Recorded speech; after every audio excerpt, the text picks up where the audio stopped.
Hello, my name is Ava Marinos, and I'm a volunteer here aboard the USS Hornet. This ship had a legendary World War II combat service with its air groups, earning 3 Presidential Unit citations.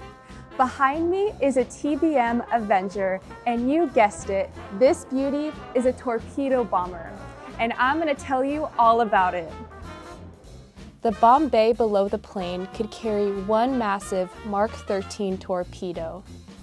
The Avenger would come in low and slow to line up with an enemy ship and drop a fish, as they say.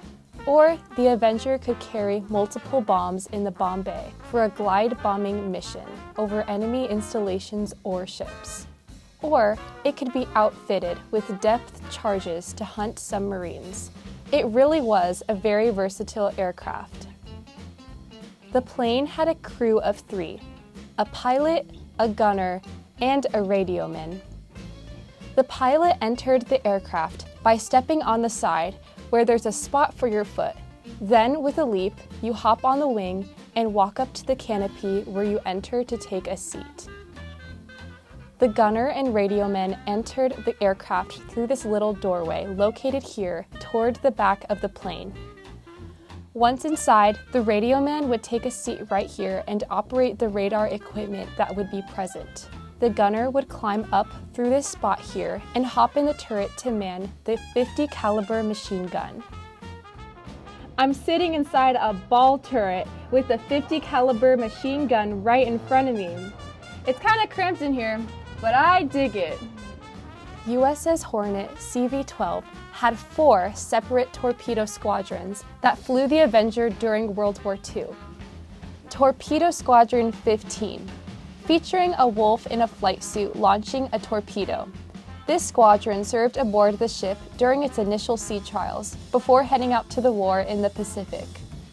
Torpedo Squadron 2, featuring Oswald the Rabbit. This squadron participated in actions for its first combat deployment, most notably during the Battle of the Philippine Sea.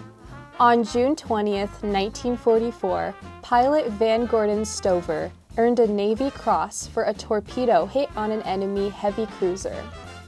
Torpedo Squadron 11, featuring a cherub from the 1941 film Fantasia, nicknamed Lil Butch.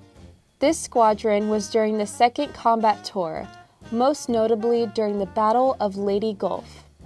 On January 12, 1945, pilot Larry Helmuth earned a Navy Cross for a torpedo hit that sank the Japanese cruiser Kashi.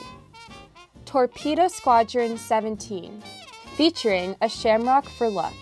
This squadron was the 3rd and final combat tour for the Okinawa campaign and push toward mainland Japan.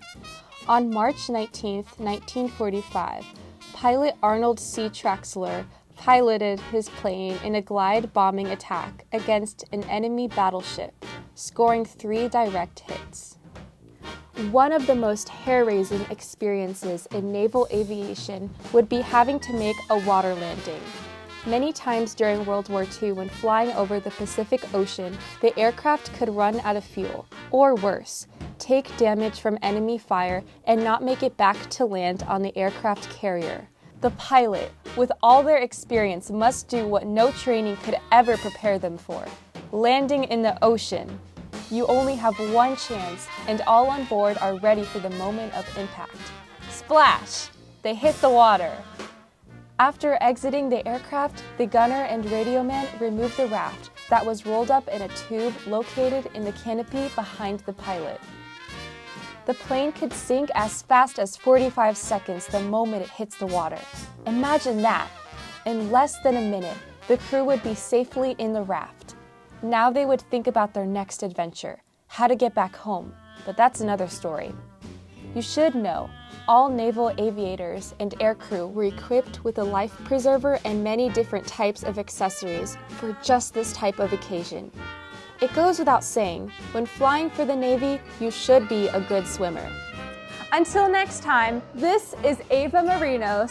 Thank you for watching, and come by for a tour sometime.